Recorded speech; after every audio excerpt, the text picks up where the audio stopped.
سر اس میں آپ نے مطلب جو ذکر کیا اس میں دو طرح کے لوگ مطلب آتے ہیں سامنے، کہ جس طرح ایک ہیں وہ کہ جو مطلب دلیل کی بنیاد پر ماننے کو تیار ہیں، انہیں مومن بھی کہا آپ نے، اور جو فاسق ہے وہ ماننے کو تیار نہیں ہے، اور وہ مطلب دیکھ ہی اس نظر سے رہا ہے کہ وہ اختلاف کرے اور وہ مطلب اسے نہ مانے۔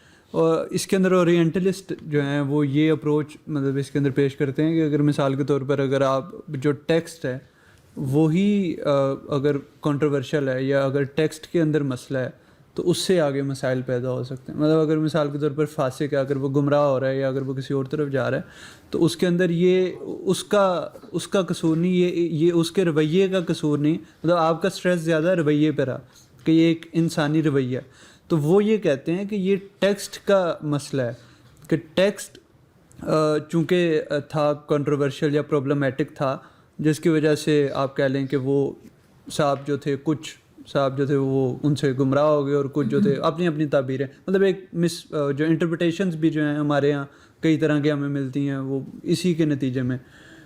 تو اس پر آپ اگر آپ جی بہت اچھی بات ہے، میں یہ بات مان سکتا ہوں کہ ٹیکسٹ میں پرابلم ہو سکتا ہے، لیکن کائنات میں بھی ایسا ہی مسئلہ ہے۔ میں نے اس کائنات کو آج سائنس کی روشنی میں اور طرح سے دیکھا، ہمارے آباء و اجداد نے اور طرح سے دیکھا، تو اس میں کائنات کا تو کوئی قصور نہیں۔ یہی سورج گرہن وائکنگز نے سمجھا کہ بھیڑیے کھانے لگ جاتے ہیں سورج کو اور شور مچاتے ہیں تاکہ وہ بھاگ جائے، تو کیا انہوں نے یہ کائنات ٹھیک نہیں تھی اس وقت؟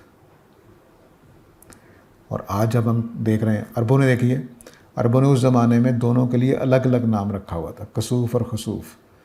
کسوف کا مطلب ہے دھس جانا، کہ جو چاند کے پیچھے سورج دھس گیا ہے، یہ کسوف ہے۔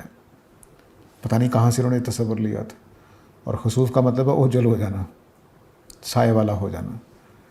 تو اب دیکھیں دونوں کو انہوں نے سمجھا دیا ہوا تھا، لفظوں کے اندر بیان کر دیا ہوا تھا، تو ان کے لیے کائنات اور طرح سے تھی۔ آج میرے لیے کائنات اور طرح کی ہے، تو کائنات کا قصور ہوا کہ میرا قصور ہوا؟ ٹھیک یہی معاملہ اس ٹیکسٹ کا ہے۔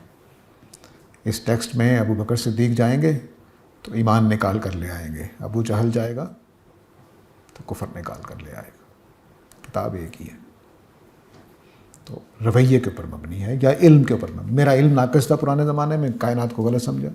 آج میرا علم اچھا ہو گیا تو میں نے کائنات کو ذرا بہتر سمجھ لگ گیا۔ آج نیوٹن، آئنسٹائن کتنے بڑے لوگ لگتے ہیں، ہو سکتا ہے کہ 1000 سال کے بعد کوئی ایسے سائنسدان پیدا ہو جائیں کہ جو طرح بائکنگ لگتے ہیں نا ہمیں آج کل، اسی طرح سے آئنسٹائن لگنے لگ گئے، وہ اتنا بیوقوف تھا، ممکن۔ تو یہ اس میں انسانوں کی کمی ہے، انسانوں کا قصور ہے، نہ کہ کائنات کا۔ ایسے ہی قرآن مجید کا کوئی قصور نہیں ہے، انسانوں کے اندر یہ خامیاں ہوتی ہیں، علم ناقص ہوتا ہے، رویے غلط ہوتے ہیں، تو اس وجہ سے غلطیاں لگتی ہیں۔